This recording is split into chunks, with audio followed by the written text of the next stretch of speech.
Que doit-on espérer des nouvelles maisons des aînés de la région et qui profitera du nouveau parc aéroportuaire de Rouyn-Noranda? Voilà les questions qu'on s'est posées pour vous.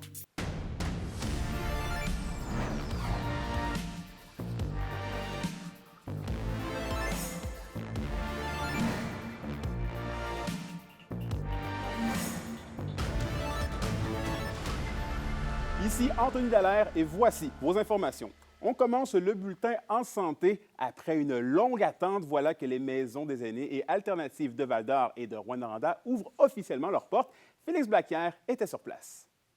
Un milieu de vie au design épuré, où les proches aidants sont les bienvenus en tout temps et où les résidents ont une salle de bain par chambre, les maisons des aînés et alternatives diffèrent avec le modèle plus institutionnel des CHSLD conventionnels. Oui, mais en fait, c'est toute l'organisation du travail. C'est vraiment une approche axée sur les besoins individuels de chaque personne. Donc, c'est extrêmement important. On n'est pas dans un modèle de routine de soins. 24 chambres sur 48 sont présentement ouvertes à Val-d'Or et pareillement à Rouyn-Noranda. Et c'est que le rythme d'ouverture est intrinsèquement lié au défi du manque de main-d'œuvre. Au fur et à mesure, ils vont ouvrir des postes, puis on va pouvoir accueillir. Donc ici, elle va être ouverte à 50 %. C'est très correct avec ça. Parce que si on avait dit ouvrir la maison des aînés à 100 % là, ça aurait eu un grand impact sur les CHSLD, puis on ne veut pas ça. Le CISAT ne s'en cache pas. Il a recours à de la main-d'œuvre indépendante pour les maisons, comme ailleurs dans le réseau, mais assure garder le cap sur l'occupation à 100 % des maisons et, pour ce faire, maintient les efforts dans l'embauche d'employés. Toujours en fonction de la disponibilité du personnel. On va stabiliser la première équipe avec les premières maisonnées, puis graduellement, on devrait être capable d'ouvrir les maisons. Puis effectivement, on mise sur du recrutement de nouveaux employés. Les maisons des aînés répondent maintenant plus adéquatement à la clientèle alternative, qui inclut des adultes avec des déficiences physiques ou mentales. Actuellement, on avait très peu de lieux et même parfois pas de lieux à leur offrir, adaptés à leurs besoins, avec un environnement de travail qui correspond à un milieu de vie, un environnement physique, pardon, qui correspond à un milieu de vie, mais également avec du pairage, c'est-à-dire cohabiter avec des gens qui vivent des situations similaires. Du côté de Macamic, la construction de la Maison des aînés est en cours et pour ce qui est de Palmarol, le projet est toujours en attente puisqu'il nécessite la définition de nouveaux modèles d'hébergement. Félix Blaquière, RNC Nouvelles, Val-d'Or. Parlons d'une autre inauguration maintenant. C'est aujourd'hui que le projet de parc aéroportuaire en face de l'aéroport régional de Rouyn-Noranda était officialisé et cita Anne-Julie Labrec à les détails. Bravo! C'est plus de 30 terrains qui seront disponibles pour les entreprises commerciales lourdes et industrielles légères. Aujourd'hui, on souligne l'ouverture d'un projet important pour la ville de Rouyn-Noranda. C'est un projet que j'avais en tête depuis plusieurs années. Des plans pensés il y a plus de 25 ans par Michel Thibault, un homme d'affaires bien connu dans le domaine, ont été repris et adaptés par les propriétaires et associés du projet, Jean Dion et Yvan Blais. L'avantage, c'est qu'on est entre Rouyn-Noranda et Malartic et Val-d'Or. La place est stratégique à cause, premièrement, de l'aéroport, puis deuxièmement, à cause de la voie ferrée à l'arrière. Les entrepreneurs ont quelques projets déjà établis, comme un lave-auto, des entrepôts locatifs, une zone de transbordement et un héliport. Mais pour eux, les projets et les idées ne s'arrêtent pas là. La voie ferrée longe le terrain sur toute la longueur de notre terrain, en fin de compte. Il y a une possibilité de faire une voie de déviation, puis de bâtir des silos pour entreposer des produits que les minières et l'industrie lourde se servent en Abitibi-Témiscamingue. Et puis ça amènerait quand même passablement de business à Rouyn-Noranda, puis de desservir toutes les mines de la région du nord de l'Ontario et du Grand Nord québécois. Les intervenants s'entendent pour dire que c'est un projet qui aura une grande portée pour la région.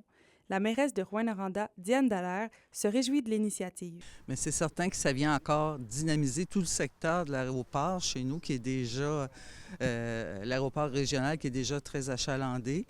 Et puis là, bien, on vient dans le secteur offrir des services supplémentaires.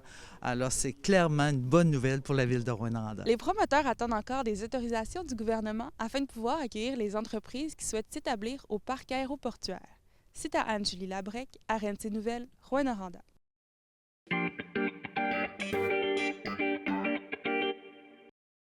Par amour, Et il courra sa perte à l'autre bout du monde. Par amour, elle s'offrira en pâture à ceux qu'elle a trahis. Par amour, il demeurera à jamais son propre destinataire. Je vais t'attendre. Non, mais je veux pas être celle qui quitte.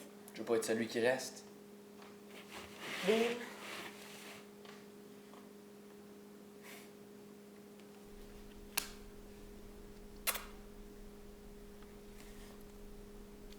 Je te demande même pas d'être fidèle. Ah, ça, c'était de la culture.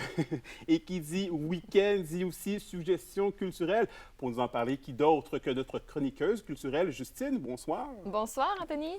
Bon, Justine, c'est demain qu'a lieu la première de la nouvelle création du Théâtre du Tandem. Le Théâtre du Tandem qui fait son retour à l'Agora des Arts avec cette nouvelle œuvre poignante qui s'appelle Un coin jeté dans le Nord, qui a été créée ici à Rouyn-Noranda. Présentée à l'Agora des Arts pendant 5 reprises, l'œuvre nous projette en fait dans un futur rapproché ou dans un temps en fait qui n'a pas vraiment été mentionné. C'est que la pièce met en lumière la fragilité des régions post-industrielles avec les rêves enfouis et la fermeture de l'usine. Et depuis 5 jours, l'équipe de l'Agora des Arts et en fait l'équipe de la pièce est à l'Agora des Arts pour tout mettre en place et je laisse Sarah Bertium, la metteur en scène, vous dire comment ça s'est passé. On a travaillé fort. Les comédiens avaient déjà une connaissance des personnages, des enjeux. Donc, c'est comme si on avait déjà fait tout le travail de débroussaillage. Donc, il nous restait à trouver les corps de ces personnages-là, trouver l'espace.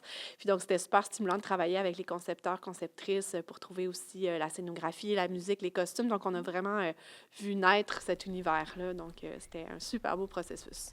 Ah, très intéressant. Et pendant combien de temps la pièce va être présentée? Eh bien, des représentations de la pièce ont lieu à l'Agora des Arts du 23 au 28 novembre. Alors, la grande première est demain. Ensuite, vous allez pouvoir revoir la pièce parce qu'elle va être présentée en janvier à Val-d'Or, à Ville-Marie et aussi dans le quartier Clérici, à Rouyn-Noranda ainsi qu'à Lebel-sur-Quévillon. Le Théâtre du Tandem a pour mission de développer des créations théâtrales audacieuses et engagées en Abitibi-Témiscamingue. Les comédiens sont impatients de rencontrer le public de la région. De venir le créer ici, puis qu'il prenne tout son sens en étant dans le lieu où, c'est ça, il a été réfléchi, il a été écrit, où il a été... on a fait beaucoup d'étapes d'exploration. Je pense que c'est ça, ça va être un moment assez fort. La rencontre avec le public, c'est toujours... on ne sait jamais à quoi s'attendre. T'sais, nous, on travaille sur quelque chose, mais on ne sait pas où c'est que le monde va réagir. C'est un texte qui est quand même tragique, mais c'est drôle aussi. Qu'on a hâte de voir, qu'on a hâte de les entendre rire, de les entendre réagir, pleurer. Et comment se sentent justement les créateurs qui ont travaillé sur la pièce depuis 2020 de la voir naître comme ça là, à l'Agora des Arts? Eh bien, Anthony, Alexandre Castonguay, le co-créateur et co-auteur de la pièce, sent un énorme sentiment de fierté d'avoir vu les comédiens non seulement jouer sa pièce, mais de l'interpréter à leur façon. Alors ça, c'est vraiment, ça le remplit de joie. Je vous laisse l'entendre. J'ai été touché par le plaisir qu'il y avait de le jouer parce que il y a une langue dans Un coin jeté dans le Nord. C'est une langue qui est un peu poétique, avec des images et des symboles de l'Abitibi-Témiscamingue. Cette poésie-là, il faut quand même la porter, il faut la soutenir. Puis s'ils n'ont pas de plaisir à le faire, ça ne marche pas. Mais ils ont du fun, puis ils la portent bien. Puis même, comment je pourrais dire ça, qui se l'ont approprié là, au point de me surprendre. Ouais, Alexandre Castonguay, mon ancien prof de théâtre dans une autre vie. T'as été chanceux. En effet. Hey, merci beaucoup, Justine. Hey, ça fait plaisir. On se revoit vendredi prochain. Là. Absolument. Et on se part, les Huskies de Rouyn-Noranda se sont inclinés hier soir à Gatineau face aux Olympiques par la marque de 3-2. Ce soir, la troupe de Steve Hartley affronte les Voltigeurs à Drummondville. Quant aux Foreurs, c'est leur tour de se frotter aux Olympiques à Gatineau. Et demain, le Verrières rencontre l'Armada à Blainville-Bois-Brillant. À la météo d'Abitibi-Témiscamingue pour ce soir et cette nuit, c'est de la brume interminante avec un minimum de 1 degré pour l'Abitibi et de 3 degrés Celsius pour le Témiscamingue. Pour la journée de demain, c'est de la pluie qui devrait se changer en neige au courant de l'après-midi avec des maximums de 2 degrés Celsius. Et voilà, c'est la fin de ce bulletin d'information. Nous, on se retrouve la semaine prochaine pour la suite des choses. D'ici là, prenez soin de vous.